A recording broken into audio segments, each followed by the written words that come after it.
Thanks for coming tonight. It's time to start out today's webinar about CSPurge and the new biocontrol method.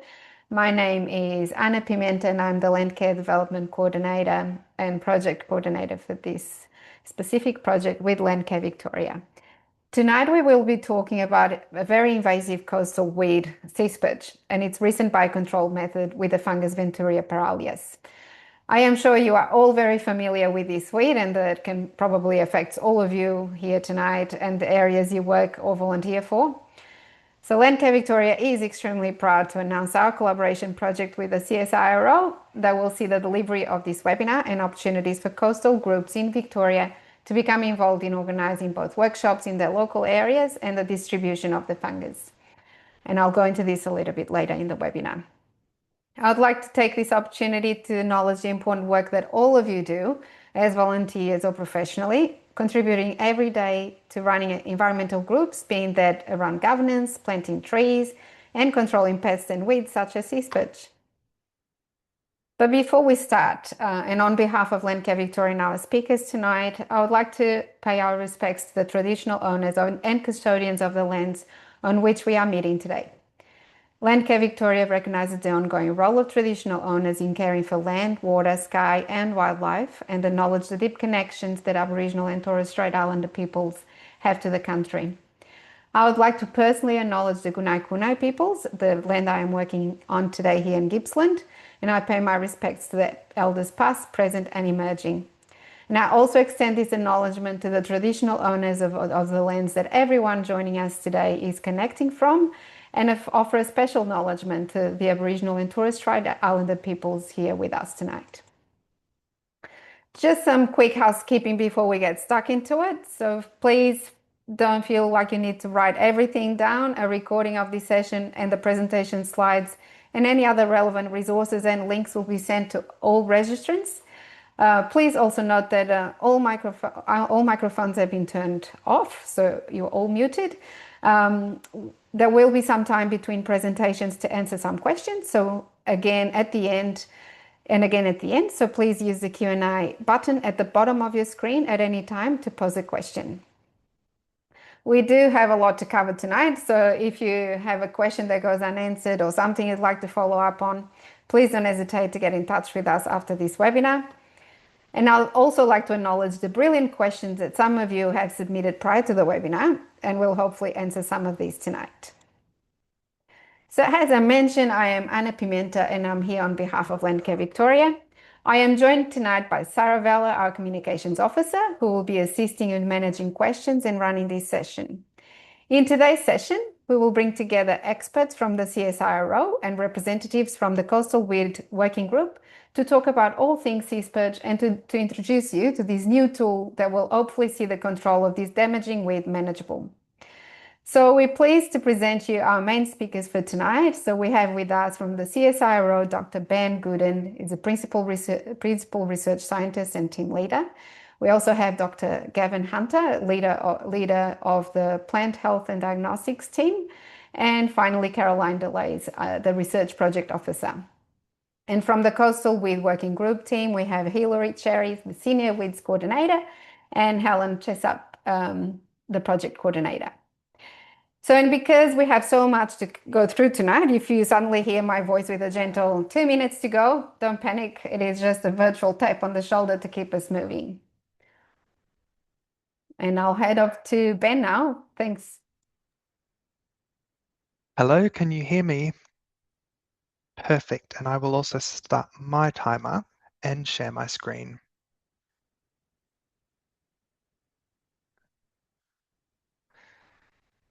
Anna, how does that look to you?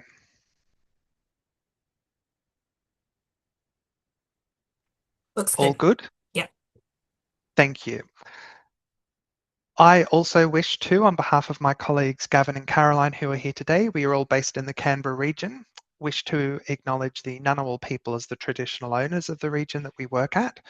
We are based in Canberra, but we undertake our research nationwide and we extend our acknowledgement to Aboriginal and Torres Strait people nationwide and also who are here on today's call. Thank you for your introduction, Anna. My name is Ben. I had a quick look through the attendee list just then, and I spotted quite a few people who I've met before, which I'm very pleased to see you. I know that you're here. We are very keen to work with you, and we look forward to doing so for sea spurge and other weed species over the next few years. So it's very gratifying to see you turn up today. I understand that it's after usual business hours, but it's very important for us to connect with you. Before I move into my talk, which will be a bit more general about what do we mean by biological control of weeds, before we move into Gavin and Caroline's presentation, which focuses much more on the specific activities for sea spurge, I wanted to pick up on what you just mentioned then, Anna, with regards to the pride that Landcare has in co-delivering this project with us. And I share that feeling too. We're very proud to be working with the community in Landcare. We're really proud of this because the efforts that we have undertaken over the last several years in particular has been to centre our research on community collaboration and community-led on-ground weed biocontrol programs. We are researchers primarily at the National Science Agency, CSIRO, and our vision is certainly to undertake this front-end research around biocontrol agent safety and testing and exploration and developing delivery methods by which we can translate these organisms from a lab-based environment into the field. But we can enhance the mechanism of delivery in partnership with community. So to me, that's really a main message that I wish to resonate through this collaboration. It is research. It's a focus on research, but delivered in the context of community organisation and people on country, on ground. So thank you for joining. So I'll be talking about classical weed biocontrol. Some of the historical context, much of which will be known to many people on this call. I will be picking up on what the key research phases are within a research biocontrol program for a priority weed with an example of African boxthorn. Gavin and Caroline will be talking about sea spurge specifically. And then leading off into current opportunities as dovetailing into Caroline and Gavin's presentation.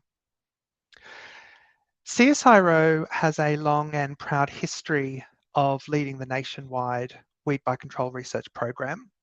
We have a website which we update regularly, and you're very welcome to visit to have a look at this smorgasbord of weed research that we undertake, much of which is delivered with community, and so you're very welcome to reach out at any time to interact with us, and we will engage where we can.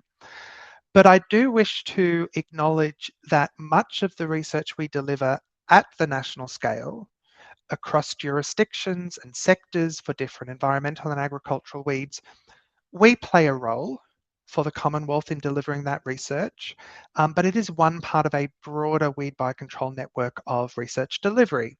Agriculture Victoria, New South Wales DPIRD, and the Queensland Department of Primary Industries are the other three organisations who work alongside CSIRO in delivering most of our nation's weed biocontrol research and research for other biosecurity entities like vertebrate pests, rabbits, and so on. So we don't manage all of the biological control research, but we play a strategic role in supporting the Commonwealth in how it addresses biocontrol priorities across different states and territories in Australia. So what do we mean by classical weed biocontrol? I wanted to front-end the talk with this because increasingly over the last few years, there have been conversations around, well, is biological control the same as bioherbicides? Well, it's not. Is biological control, is it kind of like a biological form of a herbicide? And those questions are important to address. Now, the answer is no, it's not. Classical weed biocontrol essentially is trying to understand and identify naturally occurring, what we call natural enemies, insects typically, or fungal pathogens, which are co-evolved with and co-occur naturally with a target weed in that weed's native indigenous range. We undertake exploratory research in the native range for where these species are indigenous, identify various different insects and pathogens that are naturally associated with them. We do risk assessment testing to determine their specificity and safety, and then, if deemed to be safe, through that rigorous testing, we release those in the Australian environment to establish, and then in perpetuity, they keep those weeds in check. We're not necessarily manipulating the biological associations between the weed and the fungus or the insect. We are taking naturally occurring co-evolved relationships that occur in the native range and reintroducing those into Australia. Fundamentally, this is related to the idea that we term the enemy release hypothesis. Now, this has been studied for several decades. It forms the foundational principle to the research that we do. We tend to do this on weeds where enemy release can be demonstrated. Now, what we mean by this is, through surveys undertaken by us and other organisations internationally in the native range of the species, as shown in this example of Parkinsonia within Argentina, the weed populations tend to be much smaller and the plants are less vigorous than that plant species is when it becomes invasive in Australia.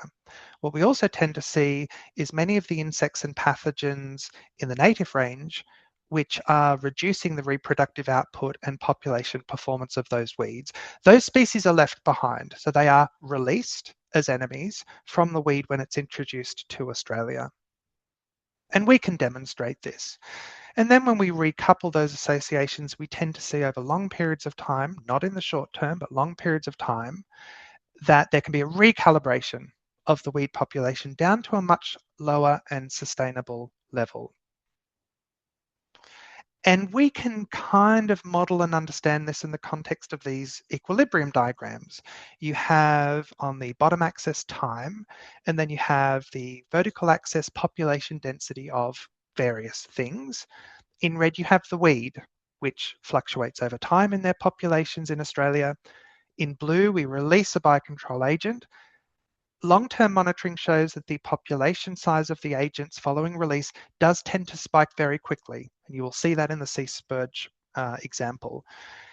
The population of the insect or pathogen increases exponentially very quickly, but then it's a long lead time of multiple years, sometimes more than decades, for the weed population to respond down to a much lower and then more sustainable level. And then in green, what we like to see, it's not always demonstrated. In about 30% of cases, we can demonstrate this. But in most cases, what we would like to see is that there is some recovery of desirable vegetation in this instance, or agricultural productivity, or whatever the metric is of success that you're wishing to apply to the system. So there are some general principles that do emerge around weed biocontrol here. The first is they must be host specific with a relatively narrow host range. This underpins the risk assessment and safety of the testing that we undertake. If a biological control agent has what's termed a broad host range, meaning it can attack and reproduce on and damage a whole bunch of other plant species that is not the weed, including native Australian plant species or ornamentally important plants or crops, it will not be approved for release into the environment. They tend to form self-sustaining biological systems. Now, they can benefit from human-assisted dispersal like the CSIRO project. The fungus can establish extremely well, but we have no evidence for broad-scale scale spread of the fungus itself over short to medium time horizons. Hence, the value of community in assisted dispersal of the fungus across the seascape. We have evidence that biocontrol agents reduce how well the plant grows through how the plant can photosynthesize and use carbon that it fixes in growing its own body. We also have evidence that biocontrol agents reduce how well those weeds can reproduce, and that then reduces ongoing invasion risk. But it's not a silver bullet. We have no evidence in Australia or anywhere internationally that weed biocontrol can completely eradicate a weed at all, either at the site level or at the national scale, the continental level, or internationally. And it can provide valuable landscape scale weed control, often in perpetuity, with no further human intervention. Just check my time, good. So I just wanted to flag here that we have a rich history in Australia of weed biocontrol. In the context of global research, we've been undertaking research for the best part of 120 or now 130 years, with rolling programs of early parts of the 1900s, research undertaken for Opuntia monacantha, the prickly pear example in the 1920s, where 24 million hectares in Australia and New South Wales and Queensland in particular were rendered quote unquote unusable by agriculture. And in 1926, following Australia's very first rigorous host specificity based testing program for the Cactoblastis moth from Argentina released into the Australian environment, and by 1933, monitoring had determined that about 80% of that infested land in Queensland and in New South Wales had been restored for productive use. So the Australian Museum and the Archives have very recently put together a series of online resources related back to the original research undertaken in the 1920s and 30s, including the very first photo point pre-release biocontrol agent monitoring plots in Australia. And those photos are now in the public domain. So we're starting this process of looking through, of trying to understand, can you actually infer through these photographs the proportional change affected by releasing these biocontrol agents? Even though it's more than 100 years ago, or in fact, actually 1926, I guess it's now 100 years for that program. What we need to anchor ourselves to for that original successful program for Cactoblastis is it was actually driven by landholder and community-based participation in widespread release of the biocontrol agent. So even all the way back at the early days of biocontrol research, it was not decoupled from community agency and contributions to this practice. Now, fungi, very different from insects. In the 1960s, 70s, and 80s, Australia led the way in biocontrol agent research using fungal pathogens in addition to the insects, which had been undertaken research for the first part of the century. The very first one released was for skeleton weed with a rust fungus. And within a decade of release, the skeleton weed populations in Eastern Australia had collapsed to a much more sustainable level, at least 80% collapse. So where are we at in Australia now? Well, more than 270 biocontrol agents have been released historically on more than 60 weed species, with a return on investment of 23 to 1. But in brackets, just to caveat that most of that data come from agricultural contexts. We understand in environmental systems, the emergent benefits are invaluable and often incalculable, and we frame those benefits in many different ways, not just on dollar value returns, which is appropriate. Oh, excuse me. Now, Anna, I'm just checking my time. Could you tell me how many minutes left, please, approximately? You have yeah, you do have 2 minutes left. 2? Good. Okay, perfect. Just going to have a quick sip of water.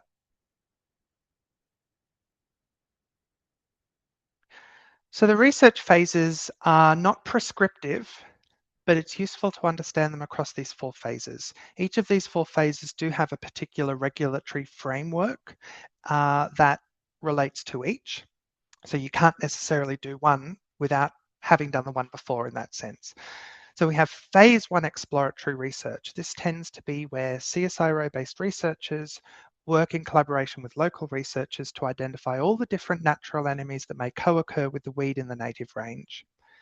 Phase 2 is what we term host specificity or risk assessment. You can see Gavin in that photograph, working on the African boxthorn project with Kylie Island in the background to test the safety of the fungus in that case on native Australian plant species. Phase 3, mass rearing and release of biocontrol agents after approval has been given for their release, and that's where we're at now for sea spurge, and then long-term monitoring and evaluation. So to finish up on boxthorn, African boxthorn rust fungus Puccinia rapipes. Most of you may know boxthorn. It's a significant woody weed across southern Australia in coastal areas and near coastal woodlands. One of Australia's weeds of national significance, extremely difficult to control because it can resprout following control, and it has these bird dispersed fruit, which you can see in the left-hand photograph there, that spread like wildfire, and it requires integrated and area-wide control. The main problem we have is very complex conservation productive landscapes. African boxthorn needs to be controlled both for productive values, especially related to grazing, as well as the conservation level impacts on the environment. Herbicide applications can work well, but significant sensitivities to control African boxthorn in creek lines, under tree canopies. Also, you can see by the little diagram there with the arrows, is that we can get significant reinvasion from residual populations of boxthorn back into areas where it had been controlled because the fruit dispersed there. So we need something to break the back on the fruit. I'll move on. So this is the fungus that we have, Puccinia rhopipes. Testing has deemed it to be safe for release, and it has been widely released in New South Wales. There's no evidence that it can reduce the foliage cover of the plant over the 2 or 3 years of monitoring we've undertaken. It's actually been 2 years, not 3. But after 12 months, if the fungus establishes well and widely, as you can see from the photographs here, all these black speckles represent infection of the leaves. Our statistical models that we have run, and those statistical models can account for variation explained by a whole bunch of other things in the environment. On average, 62% reduction in the amount of fruit that the plant produces when you are infected severely by the fungus. We are extremely excited about this result, and on the basis of this, we have now launched into a national program of release for African boxthorn. So I'll leave it there to hand over back to Anna, but just to pick your interest, there is a weed biocontrol project mass release program for African boxthorn funded generously through the Australian Government's Future Drought Fund. It is now open for participation. Everyone is eligible to register their interest to participate by contacting myself, Caroline and Gavin. Please do, and then we can follow up with you on more information. So I'll hand back to you now, Anna. Thank you very much. Thanks so much, Ben. And I hand over to Hilary, I believe. I'm sharing the presentation. There was some great data there, Ben. Thank you. And actually, if you can indulge me for one more moment before we move to Hilary, I just had a note here when I was acknowledging the contribution of Landcare and how we are very pleased to partner with you for this community-based work.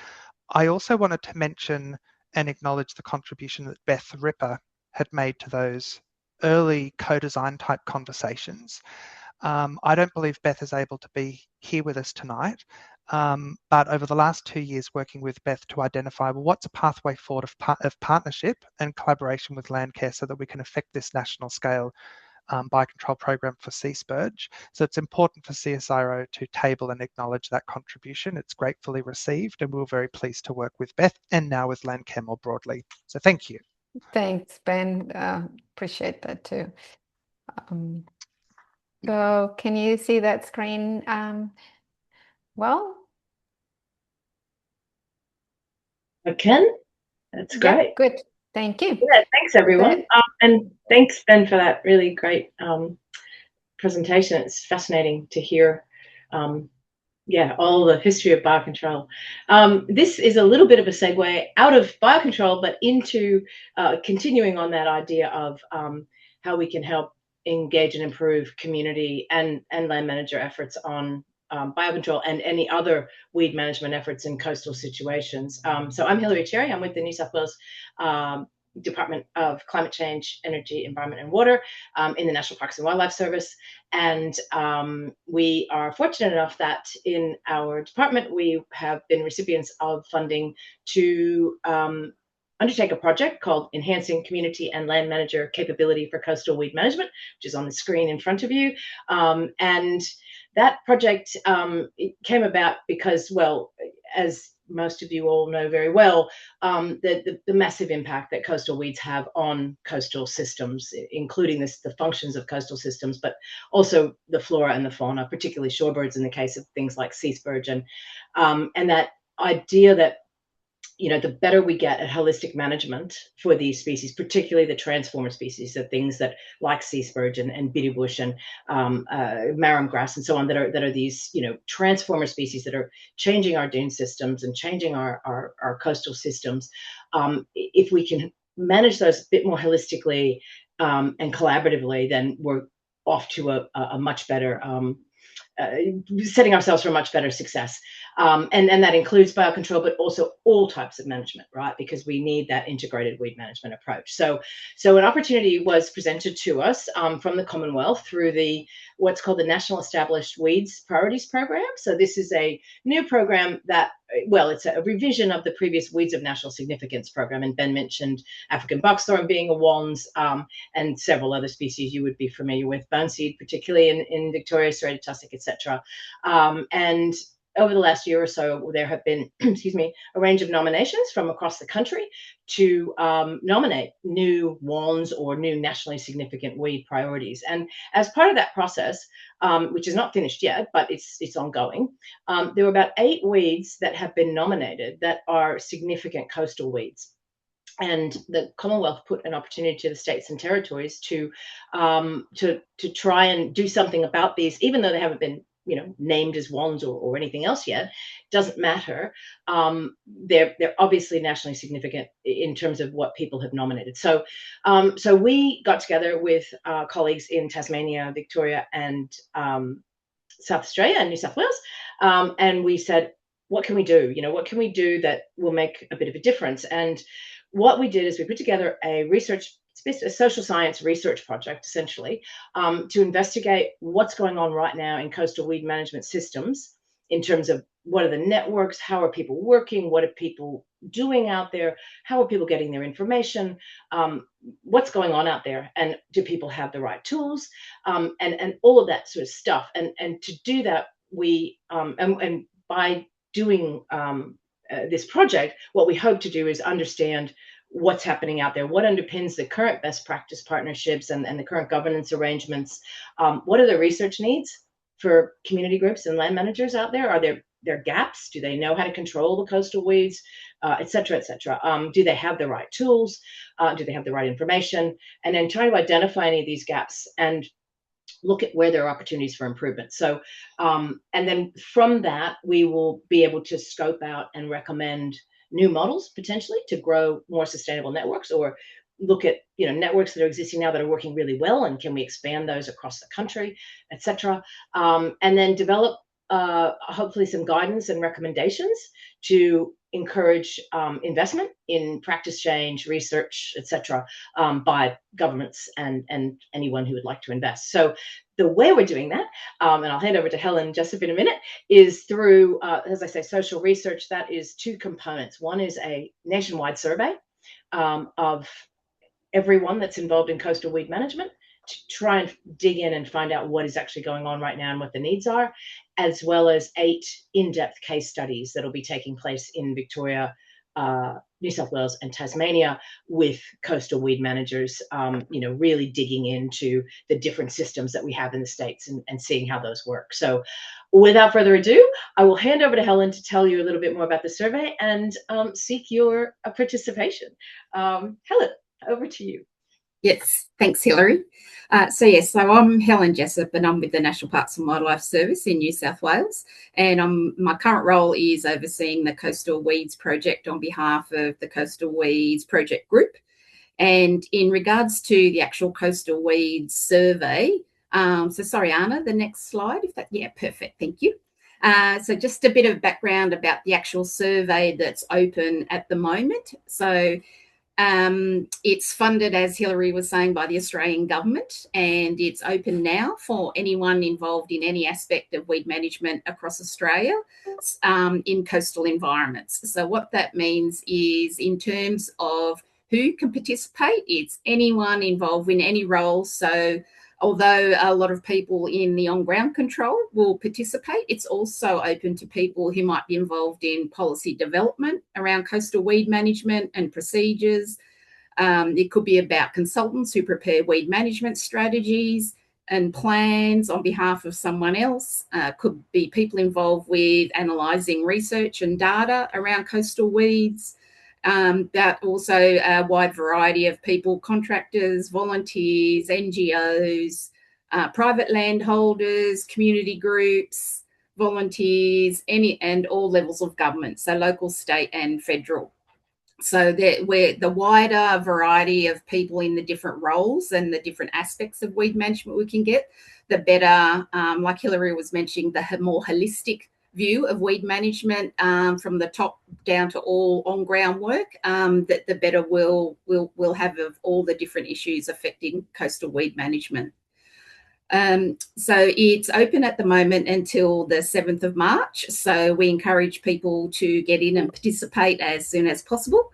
And the ways that people can participate in that survey is through the survey link, which is being emailed all over the place by lots of great enthusiastic people and partners, and as well as scanning the QR code. So there's a couple of different ways that you can complete the survey. We do encourage people, if you do receive a copy of the poster, which is on the right-hand side of the slide, that it would be great if you're able to share that with any other coastal weed managers, communities, friends, and partners. And even if you're going to a training course, a field day, or a meeting, it would be great to even provide copies of those so you can share those with other people, and even provide copies of them in organisation e-newsletters to get the survey spread further afield. In terms of, so what we're looking at is what weeds people are managing at the moment. We're looking at what challenges the different groups and organisations face in weed management, and what tools, resources and information do you need in your area to be able to manage weeds in those coastal environments better. So we're looking at those collaborations where they exist at the moment or where they don't, looking at things that people would want to be doing but they can't for various barriers or constraints. So we're looking to get all that information. There's a number of questions where you literally just select what is the most relevant to you, but there's also some free text options where you're able to explain in more detail anything that may not be covered by the survey that you would like to contribute. In terms of the survey findings, you're able to opt in at the end of the survey and provide your email address as to receive a copy of those outcomes once the responses have been analysed. So the University of Wollongong, who developed the survey on behalf of the Coastal Weeds project group, will analyse and collate and analyse those responses, and that'll be developed into a report that will be provided to all levels of government, clearly outlining what the issues are around Australia as to how we can improve weed management around in those coastal environments, and look at where there's similarities, look at where there's differences, and as Hilary said, the gaps, and trying to identify what they are. It is confidential. It'll probably take about 10 to 15 minutes to complete. And yeah, we just encourage everyone to have your say. Hopefully you're not surveyed out. It is a genuine survey with feedback that you can receive, and it will feed into a genuine, although it's a report, but ways and avenues for different organisations and government to seek funding or support in other ways to help with your weed management. So yeah, fill in the survey when you get a chance, and we look forward to reading all your responses. And just finally, in terms of the contact details for the Coastal Weeds project, so there's Hilary's email address there, there's my email address, and then Hilary and I would both, on behalf of the Coastal Weeds project group, just like to thank our project partners in Victoria, who are Landcare Victoria, DECA with Coast Care and Parks Victoria. They're currently very involved with the project and very kindly provided letters of support to the project, whereby they're able to distribute the survey far and wide, not just within Victoria, but nationwide to any collaborative groups or organisations they know will be interested in filling in the survey. Thanks, Helen and Hilary. I've filled in the survey. I can assure you it's very quick. And to be honest, as a peak body, we actually don't know exactly what are the problematic weeds in each place. So I really highly recommend that you do fill it in to have a voice about the weeds in your patch. So yeah, please go ahead. This will be sent to you via email as well. So no need to go into that now. Yeah. We've got some time for questions. I've noticed there's one or two in the Q&A for Ben, I believe, but I know that Helen and Hilary just finished their presentation, so pop in any questions that you've got for Hilary and Helen as well. So Ben, so there's a question here from M. Cardozo. Is there evidence of successful release and uptake of African boxthorn rust on islands? Keen to hear the pros and cons if known. Yes, the answer is very clearly no, because the fungus has not yet been released in any parts of coastal Australia, including islands. The fungus has been limited to releases in the last several years in central west New South Wales and southern parts of New South Wales, focusing on grassy woodlands, riparian areas, shade trees in grazing rangelands. The new national scale project will very much focus upon a wider array of suitable habitats where African boxthorn is dominant, and especially coastal areas. So we're particularly interested in coastal cool temperate areas where we would anticipate that the fungus would perform very well. We understand by speaking with various landholders on offshore islands that one of the significant problems is for their prevailing management programs is that it's very difficult to control the weed using mechanical and chemical methods, but they do and they can. But when boxthorn is removed primarily through control, it very rapidly secondarily invades those ecosystems, and it's very challenging for contractors and community groups and government personnel to be in perpetuity managing the plant on islands all the time. So we're hoping that that represents a really nice mechanism of integration of the fungus to be applied in those maritime ecosystems, keep the weed population or at least its reproductive output lower, but in the longer term reduce the reinvasion risk so that when people do remove the weed, if they need it gone altogether, that it reduces the rate of recovery of those populations to those areas. Thanks, Ben. Just on, not too sure, I'll believe Marvin,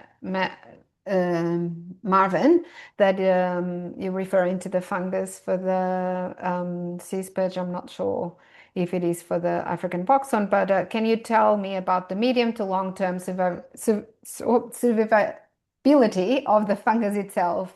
Do they thrive? Yeah, and that question could be applied to any of our systems, whether it be the sea spurge fungus, African boxthorn, fleabane, wandering trad. These systems are highly dynamic, and climate analysis has been undertaken for many of these species to show that those climate dynamics are actually much more extreme for the weed in Australia. So we don't anticipate at all, and we certainly have no evidence for any of our weeds, that these biocontrol agents thrive on the weed all the time, everywhere, under all climate conditions. And we certainly see seasonality in how well the fungus performs. So in New South Wales, for example, in semi-arid locations, which is promising for the fungus to be performing well there, we see seasonal infection epidemiology. So we release the biocontrol agent in autumn.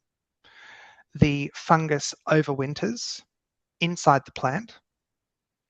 As the plant is photosynthesizing and producing sugar for itself, which is what a plant does by fixing carbon, the fungus is parasitic. It sits in the leaf, intercepting that sugar for its own growth. And that's how it reduces how well the plant itself can perform, because there's less sugar available for the plant to grow and reproduce. Then the fungus completes its life cycle in spring. When that happens, that's when you see all of those brown dots on the leaf. That represents the fruiting body of the fungus, which is producing spores that then go off to complete the life cycle on nearby plants. Then it really dies back over summer, but also the plant doesn't perform so well over summer, especially during drought conditions. So we're really going to be seeing this oscillation of effect over time. But I'll finish by saying there's one caveat. Because the boxthorn fungus has never been released in coastal ecosystems where we would likely have humidity buffering, particularly overnight. So it could very well be in the height of summer, when the fungus is not performing well anywhere else, it may actually perform quite well in coastal ecosystems. To answer that question, we will be setting up monitoring sites along coastal ecosystems to evaluate how well the fungus performs over time. So it was a very long answer, but hopefully that was a complete one.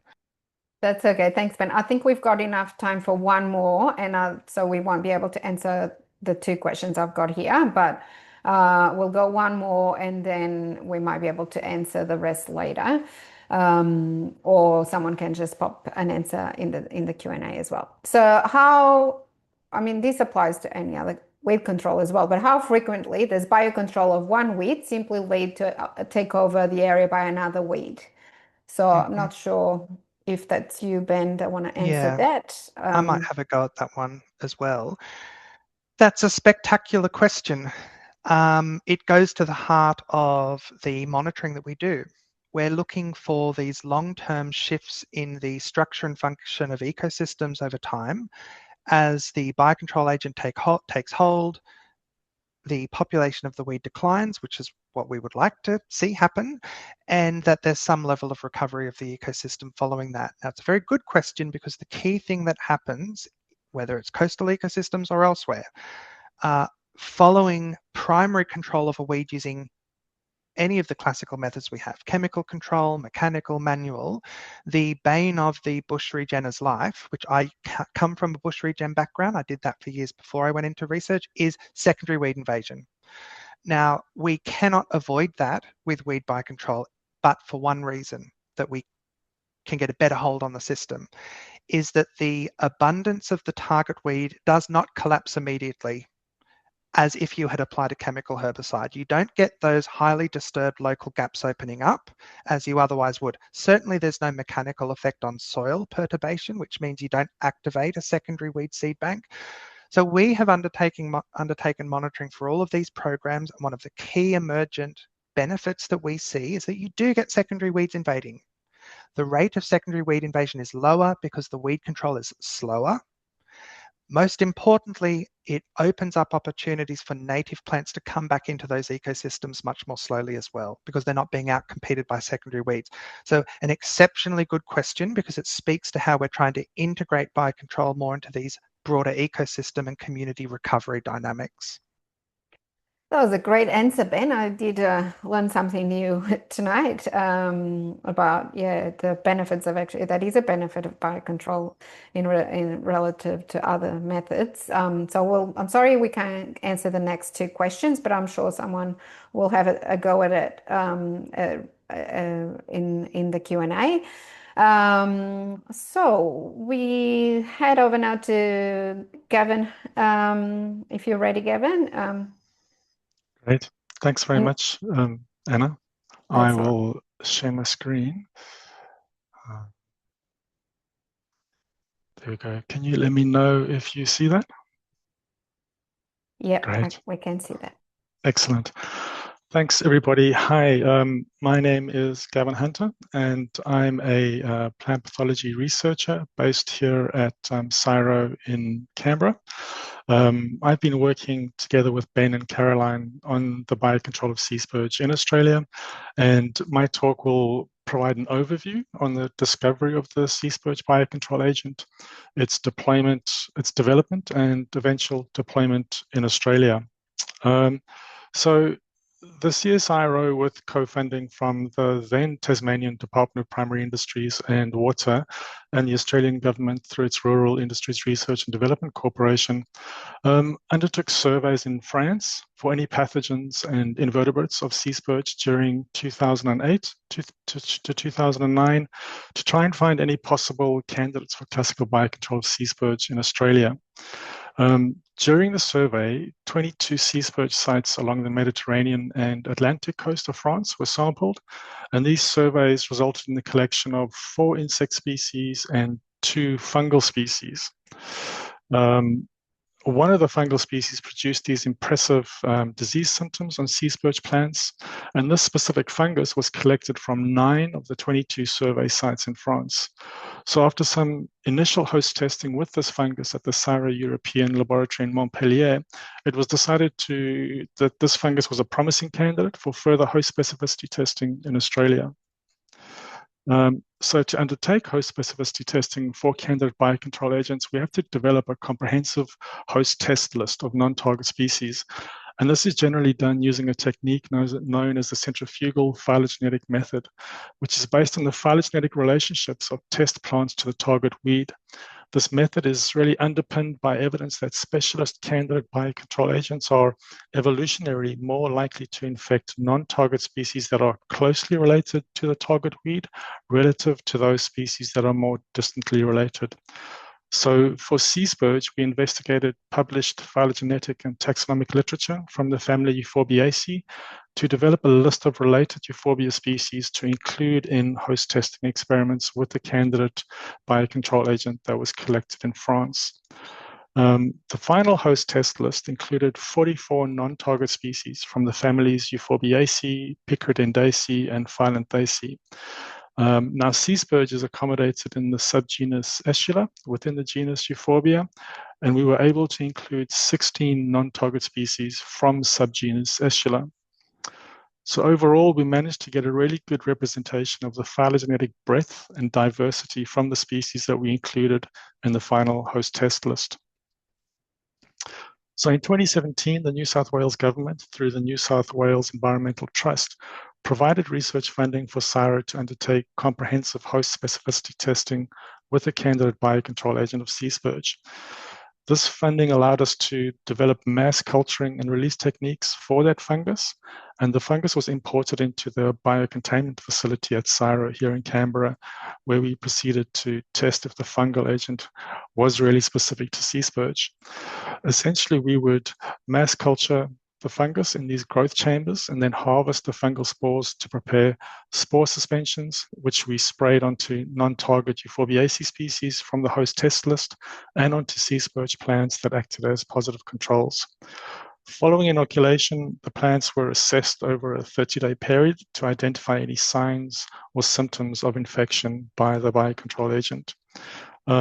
During this time, we also took leaves from inoculated plants and viewed these with microscopy to determine if and how the fungus infected and developed within the inoculated plant species.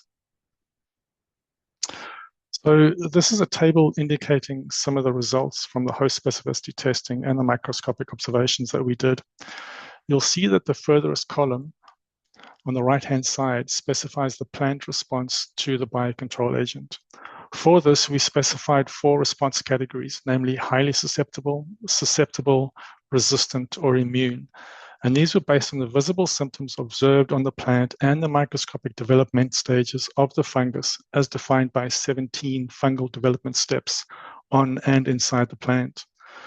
The take-home point here is that sea spurge is highly susceptible to the fungus, and the fungus was able to penetrate sea spurge leaves, grow within the plant, produce reproductive structures and spores, and complete its life cycle on sea spurge plants. you'll notice that all the other species except for Euphorbia sagittalis were either categorized as immune or resistant to the fungus, meaning that the fungus was not able to penetrate and grow inside the plant, and the resistance of the plant to the fungus kicked in at one of these levels. For Euphorbia sagittalis, this species was characterized as susceptible to the fungus, and this was because the fungus was observed to cause small, restricted leaf lesions on a few leaves of 2 out of 10 plants inoculated with the fungus, and these plants didn't die from the infection. It's important also to note that Euphorbia sagittalis is an exotic plant native to the Mediterranean. It's a very close congener of sea spurge and is regarded as a natural weed in Australia with a very limited distribution in the environment, if any. So in summary, of the 44 non-target species that we tested, all of them, except Euphorbia sagittalis, were either resistant or immune to the candidate biocontrol agent of sea spurge. During the host specificity studies, we were also able to determine the method that the fungal agent uses to infect and proliferate within sea spurge. Once the spores of the fungus land on sea spurge leaves, they germinate and produce infection structures. The fungus penetrates the leaf cuticle and grows in the leaf cuticle space, producing hyphae. By 12 days after inoculation, a well-developed network of subcuticular hyphae are visible, and leaf lesions are usually observed under laboratory conditions between 11 to 14 days after inoculation. Eventually, these conidiophores, that are the fungal sporulating structures, are produced from which the fungal spores are formed. We were also able to sequence DNA from specific regions of the fungal genome, and were able to show that the fungus actually represented an undescribed species, which we formally named as Venturia paralius during this initial study.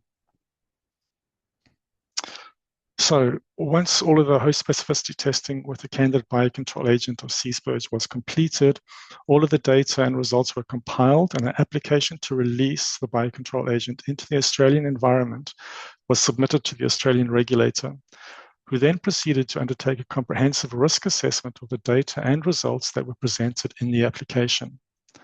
Once the regulator had produced a draft risk analysis, it was submitted to the Plant Health Committee for their feedback and also underwent a public consultation.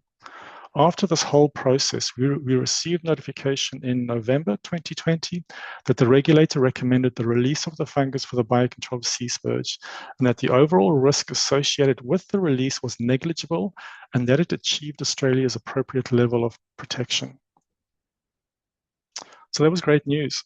So further co-funding from the New South Wales Environmental Trust from 2021 to 2024 saw CSIRO embark on a project focused on releasing the biocontrol agent along the coastlines of Tasmania and Victoria. As part of this project, the CSIRO project team collaborated with Parks Victoria and Tasmanian Parks and Wildlife Services to identify and establish 9 long-term monitoring sites, 6 in Victoria and 3 in Tasmania, along the coastlines at sea spurge infestations. Each monitoring site consisted of 3 10-meter-long transects, each containing 5 1-square-meter plots. The fungal biocontrol agent was sprayed onto sea spurge plants in each plot, and the plots were monitored at roughly 6-month intervals over a 4-year period to obtain quantitative data to inform the disease incidence, the foliage health, foliage cover, and reproductive output of inoculated sea spurge plants in those monitoring sites. This was one part of the project, and the other important part of the project was community-led releases of the agent in Victoria and Tasmania, and Caroline will touch a bit on this in her talk. So from active and in-depth observations of the biocontrol agent in the field over the course of the past 4 years, we've been able to determine the epidemiology of the agent and the disease it causes on sea spurge. Caroline has developed this informative pictogram which details the progress of the disease in a field context. Firstly, the biocontrol agent penetrates sea spurge leaves, and infection results in these large, dark brown to circular or irregular to circular leaf lesions. The leaf lesions will increase in size, and the pathogen eventually moves from the leaf into the stem of sea spurge. Once inside the stem, the biocontrol agent will progressively girdle the stem and form these characteristic dark brown stem lesions extending up and down the stem. Because of the stem infections, the sea spurge plant's ability to efficiently transport water and photosynthase is reduced, which eventually causes the stem to topple over at the point of the stem lesion. Or alternatively, you may also observe the tops of the stem above the stem lesion start to die back. So this is an overall picture of the infection process and symptom development in the field, and provides a helpful guide when looking for disease symptoms. As mentioned, we regularly return to the 9 dedicated C-spurge monitoring sites across Victoria and Tasmania to gather various data to inform us on the establishment and initial impact of the agent. One of the measures we are interested in is disease incidence, which is the percentage of C-spurge plants per plot with leaf and stem lesions. We observed that there was a strong temporal variation of leaf lesions on C-spurge caused by the biocontrol agent, with a sharp increase in the percentage of plants showing leaf lesions in late 2022. In contrast, for stem lesions, it was clear that there has been a steady increase in the percentage of C-spurge plants exhibiting stem lesions over the 4-year assessment period. Excitedly though, from all of the various assessments that we've undertaken, we can confidently say that the fungal biocontrol agent was detected at all of the 9 monitoring sites across Victoria and Tasmania, and as such, we can conclusively say that the biocontrol agent has now established well in these areas where it was released.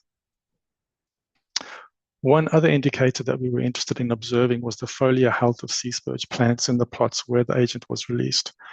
When the agent was first released back in late 2021, there was initially a low disease severity. However, this progressively transitioned towards a high disease severity to a point where we were able to determine that there was an overall 53% decline in C-spurge foliar health over time at the monitoring sites where the agent was released.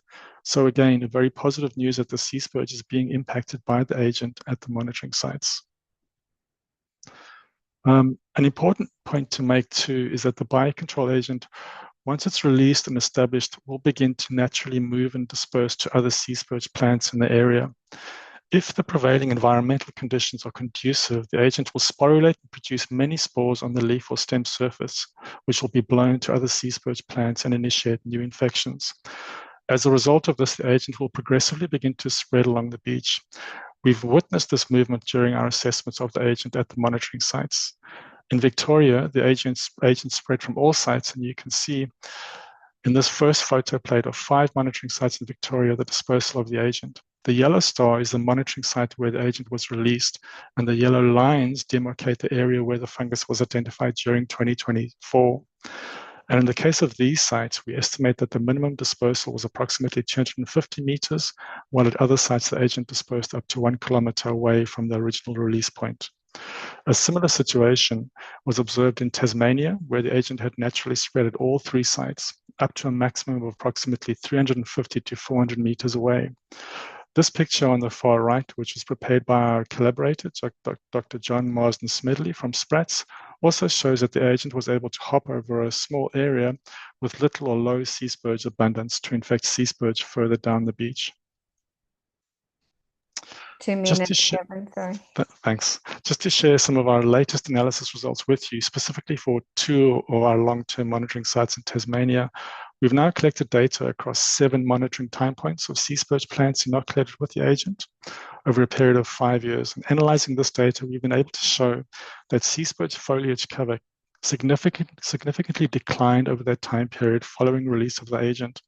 At the 2 release sites in Tasmania, foliage cover declined by 19% from an average of 31% at baseline assessments to 12% 4 years following biocontrol agent release. Our analyses also indicate that there is a significant effect of time since release of the agent on C-spurge and its reproductive effort. C-spurge reproductive effort was on average of 54% at baseline assessments in 2021, and this decreased to an average of 26% 4 to 5 years post-release of the biocontrol agent.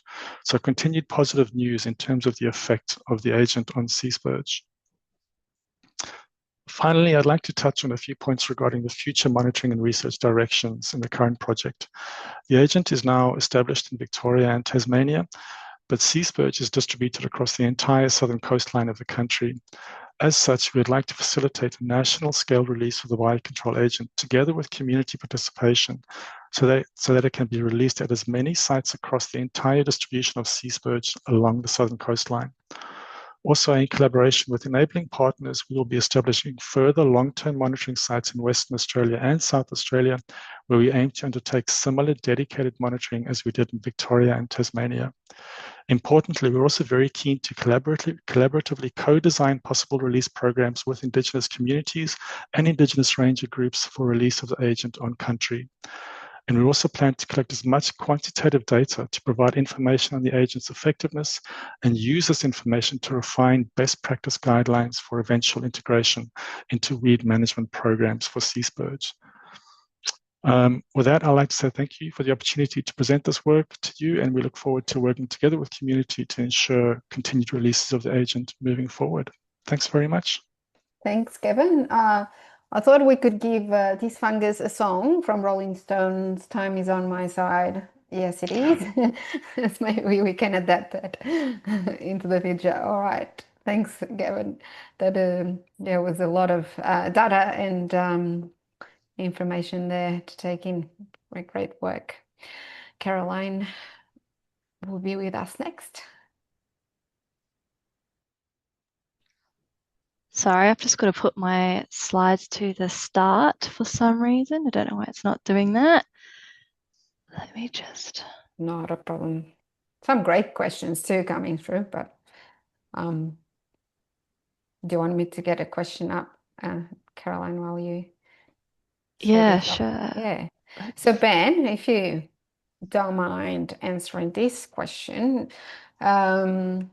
do many biocontrol projects study greater than one agent, and is it useful to use more than one biocontrol agent to more successfully manage the targeted weed?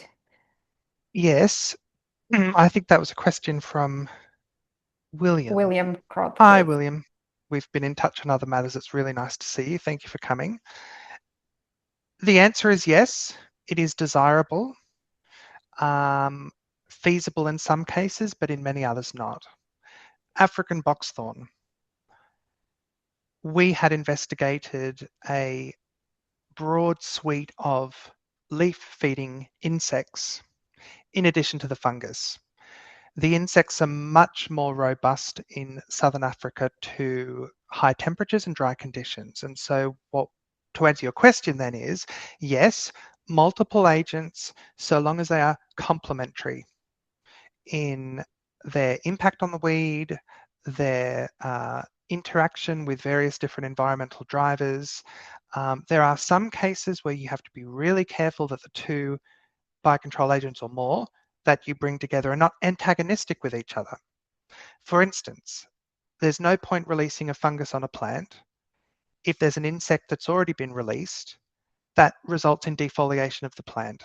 There will be nothing for the fungus to infect.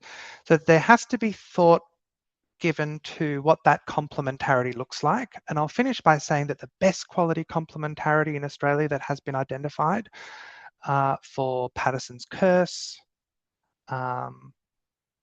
Onoportum, thistles, where you have stem-boring weevils with seed-feeding insects to reduce the growth of the plant proximately, but then also reducing the long-term viability of the population through reduced seed output, and then a fungus to attack the leaves to reduce reproductive photosynthetic efficiency. So yes, more is generally better in our view, but only if they have complementary effects on the weed and are not antagonistic. Great answer again, Ben. All right. Caroline, do you want to have a go? Great, thank you. Got my slides working? Yes.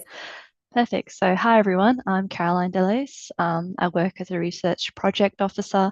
I work on a few different biocontrol programs, so I think maybe some of you may recognize my name through emails.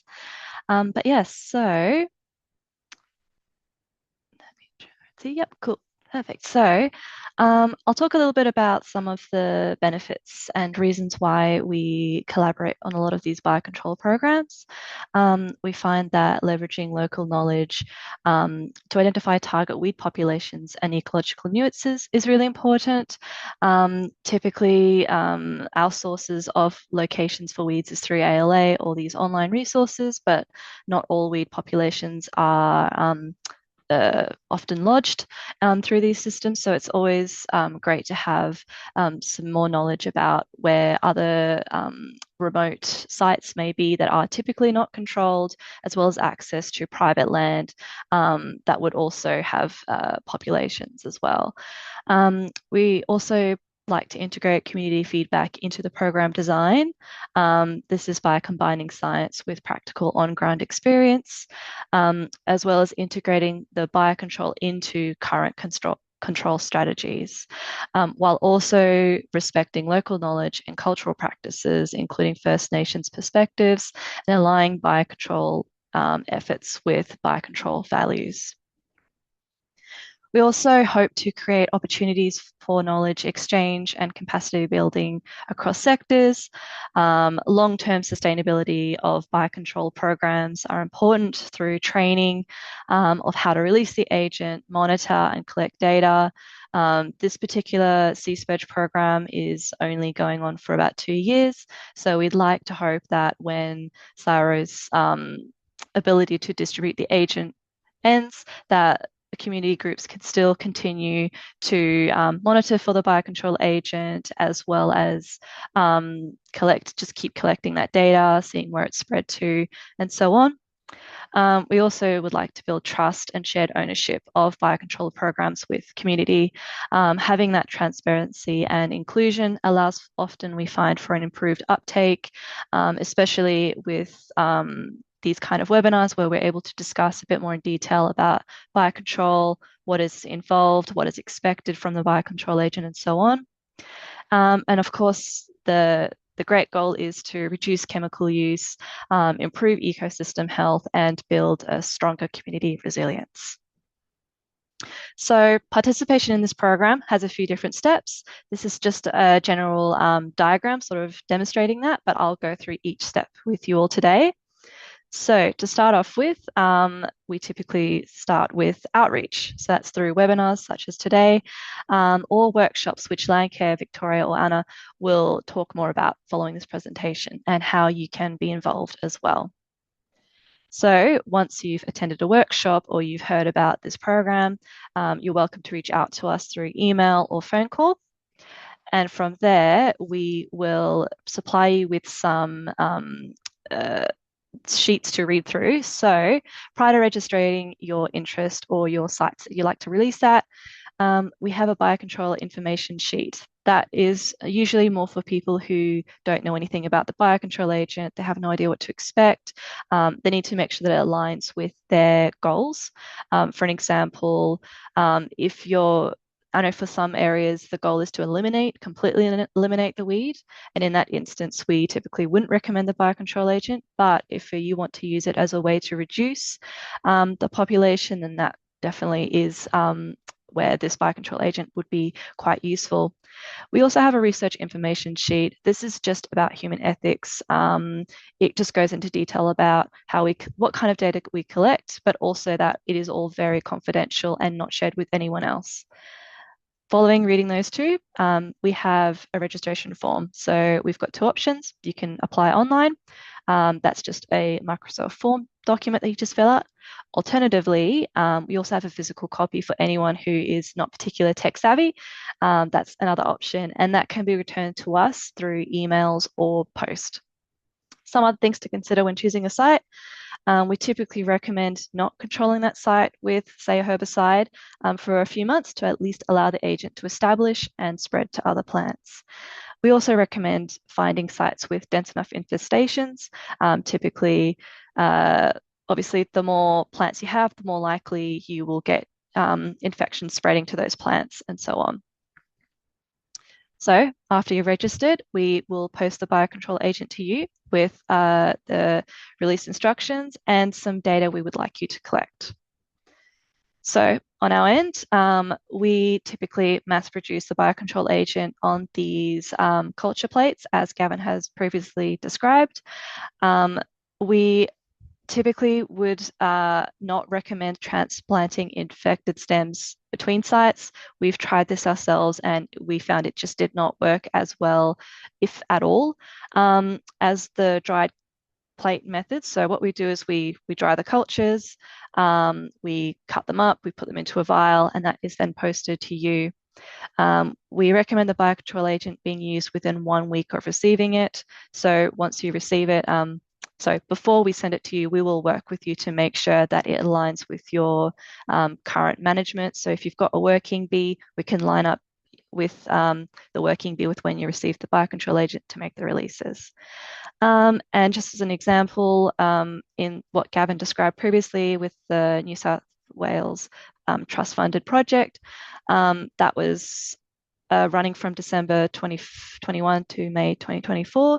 We distributed over 500 kits, and we were able to mass produce about 20,000 of those culture plates, and those were all distributed across Tasmania and Victoria. So when you receive the agent, you will receive essentially what is a biocontrol kit. That includes basically tween, which is a surfactant, which when you mix it with the biocontrol agent, tween is basically like a detergent. It'll just help stick the solution to the leaf. It's completely non-hazardous. It's perfectly safe to release in the environment. And we'll also have some cheesecloth and spray bottle, which I'll talk in the next slide as to what that all means. And then we'll also provide you with a detailed copy of the release instructions. So it looks a little something like this. You basically will add that tween and water to the fungal spores along with some rocks, shake it up. By shaking it, the rocks will basically release or disrupt or release the spores from those little dried agar pieces that we had with the culture. That is then filtered through cheesecloth. So going through the cheesecloth will just be the water and the spores. And then that is then transferred to a spray bottle, which is then sprayed onto the plants. This is just made in the afternoon. And typically 1 spray bottle is enough to spray onto about 5 or so plants in an area. So at the time of the release, we just request that you fill out a baseline monitoring data sheet. That just is things like release coordinates, time and date released, number of fungal vials used, and how many plants were targeted, as well as a couple of photos here and there. We also have a post-monitoring data sheet, which I'll go into a bit more detail in the next slide. So that's the next step here, going back and assessing the fungus. So what we just really need from community participants is just looking for the agent. Those data sheets will just request things like if you see stem lesions or leaf lesions, as you can see in the photos here on the right, as well as just when you notice that and how far spread is the infection. This data is quite important to us, and I'll go into the next slides as well about how that information is used. We would also say that don't be afraid to get in close. Obviously, the plants do produce a latex, so be careful not to get that on you. But just to have a real good look, because it can be quite tricky to first get your eye in. But once you get your eye in, you'll start to notice them. You'll start to notice the fungus quite easily. And if you're ever uncertain as well, if you have infection or not, you are more than welcome to send the photos to us. We've got an email dedicated to this project where all your photos can be sent to us, and myself or Gavin or Ben will review those photos and we will let you know our thoughts and so on. And then the final step is just this information that you provide us will be used for all kinds of reporting, informative mapping, and so on. So for an example, this is the New South Wales Trust project that ran from 2021 to 2024 across Tasmania and Victoria. I've got some nice photos here on the right that were provided by some of the groups that participated. And so over that course of that project, we had over 231 sites. As you can see in the map, we had some pretty good infection, where about over 60% of the releases did result in establishment of the fungus. through that work, we were able to see that the agent could be released all year round, obviously avoiding the hottest times of the year and the coldest times of the year. And the agent was pretty much detected all year round, but mainly in spring. And yeah, so we're still going through that data now because there was a lot of data that was collected by everyone. But yeah, it's all really important information to then better inform future biocontrol programs and how this particular biocontrol agent as well will be released in the future. But yeah, thank you everyone. And there's the email, but I'm sure Anna will share that. But yes, thank you. Thanks, Caroline. While you're there, I might ask you a few questions here from the participants. So you mentioned avoiding herbicides before the spraying the fungus, but is there from Tracy? Is there an optimum length of time to exclude other control methods to maximize spread between infestations? Mm-hmm. This is all things that we're still learning ourselves. Yeah, we don't really have a particular time frame. It all depends on your own infestation. I think we'll trust the judgment of whoever's managing that population. The biocontrol agent, as you've seen through Gavin's data, the biocontrol agent can be a bit slow at the start, but once it gets going, you start to see that impact.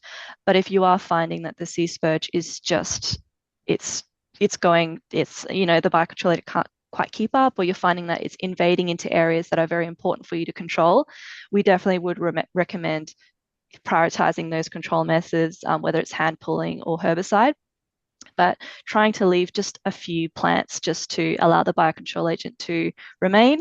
And then any new seedlings that may come through, then that biocontrol agent can then come back through and infect those and hopefully then reduce their invasiveness as well. Gavin or Ben, did you have anything to add to that? Yeah, I think that's right, Caroline. I think we're still getting to grips with the rate of spread of the fungus, and it's really kind of dependent on prevailing environmental conditions. But I will say that after our initial releases at some sites in Tasmania and Victoria, when we went back for the first assessment about 5 to 6 months later, we had already detected that the fungus had moved significantly out of the original monitoring site up to 20, 30, 40, 50 meters. So if there's enough precipitation, if there's enough humidity and the agent sporulates, there's a high likelihood that it will start to move out of from the release site quite rapidly. So patience is the key.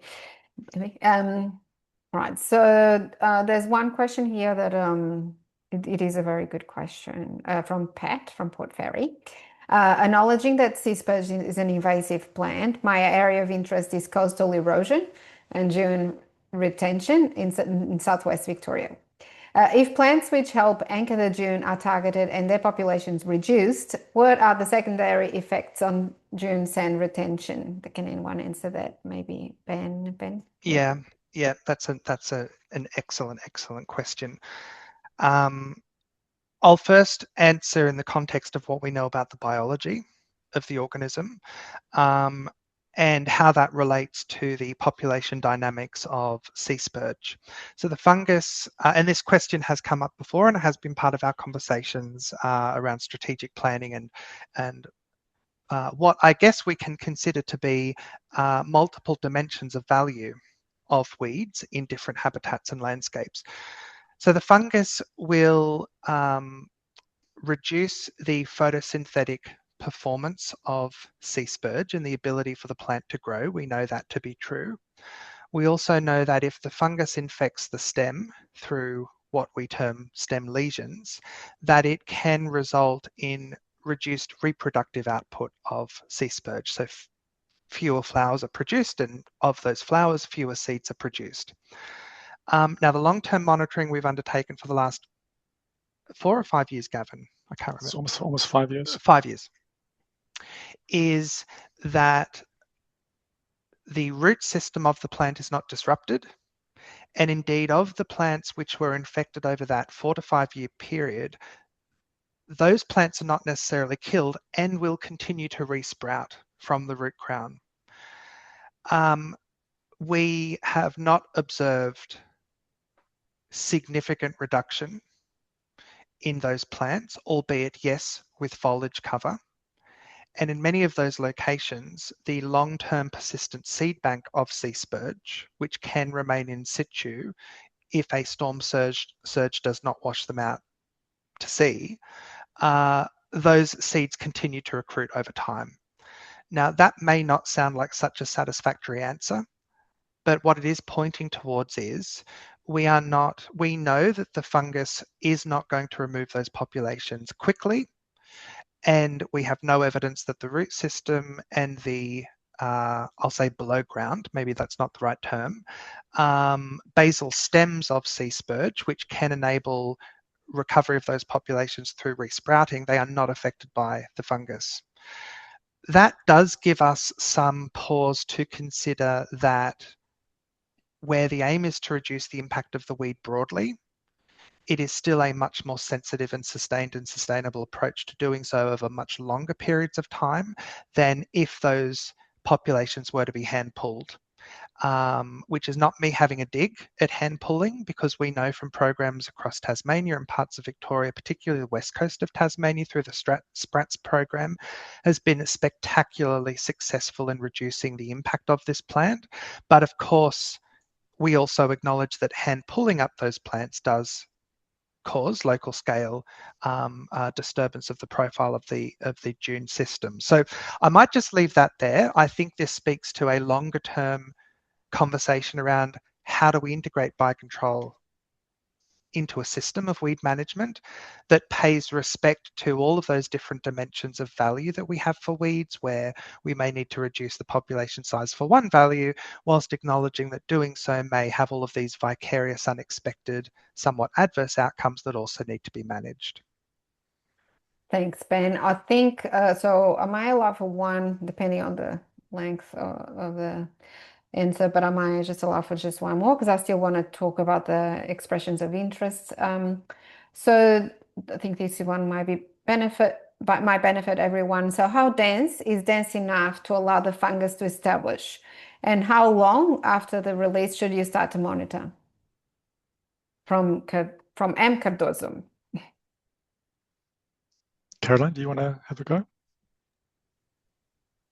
Sure. So I mean, in terms of density, it's more that you probably want to avoid just the odd plant here and there kind of population. If it's most of the time when we see sea spurge infestations, they tend to be quite dense infestations. But yeah, just sort of avoiding those areas where it's just, the odd plant here and there. I think you probably would have more benefit from a bit more of a, say, trying to think of a number, but where when it's sort of just a lot in an area, probably say more than 20 in say an area, that would be probably pretty good. And then sorry, what was the second part of the question? It was about the density, and then how long after you release the fungus should you monitor? I think we've got down 10 weeks at the moment. But that also depends on climate as well. We're finding that sometimes if it's a bit cooler, the fungus may develop a bit slower. And in warmer periods, it will definitely be a lot quicker. I think if you make a release, I think definitely by the 6-month mark, as Gavin mentioned, you would definitely start to see the fungus. Thank you, Caroline. So I will apologies for not being able to get through all the questions, but while I'm talking, maybe Caroline can answer some of those, or Ben or Gavin. But I will get on with some opportunities that are coming up for groups. So as you was mentioning at the beginning, and also by Caroline, so expressions of interest are now open for groups interested in holding a workshop in that local area about sea spurge and its biocontrol. It might be a great opportunity if you're interested in releasing the fungus to show that to your community and maybe clear some misconceptions about the fungus. So there are limited spaces, unfortunately. So preference will be given to a wide geographical distribution along the coast. Groups will be able to claim expenses related to the delivery of the workshops, such as venue hire, catering, printed materials, and other relevant expenses. Successful groups will have support from CSIRO, either with technical information for your workshop, or whenever possible, they might be able to be present and deliver that workshop, depending on their availability at that time. So please register your interests by clicking on the link or QR code. Don't need to do that now. I will be sending this presentation to you all. You can also access the link via our website. But please feel free to reach out to me. I do work part-time, so if I don't answer the phone, leave me a message and I'll call you back. But please, or email me. I'm happy to help you answer any of the questions in relation to that expression of interest process. So it is now 5 minutes to 7, so I think I'll wrap up today, and I'll try to collect some of the questions that didn't get answered and maybe put them in the email, in the follow-up email as well. I've truly enjoyed being here with you tonight. I'd like to thank everyone for taking the time to attend live and for all the great questions. It's been amazing, and also for the great answers. I definitely learned a lot today. A special thank you to the CSIRO team, Ben, Gavin and Caroline, and also to the Coastal Weed Working Group team, Hilary and Helen. Your knowledge and expertise have been incredibly valuable to us all. It has been a pleasure to work with you over the past months. And on behalf of Landcare Victoria, I would like to thank you and CSIRO for this collaboration opportunity that allowed us to bridge or shorten the gap between science and community action. And finally, I would also like to thank my colleague Sarah for helping tonight. Couldn't do it without you. And finally, I'm sure you're all as keen as me for dinner. I still have to cook my dinner, but I wish you all a very good night, and I hope to see you in the next one. Thanks, everyone.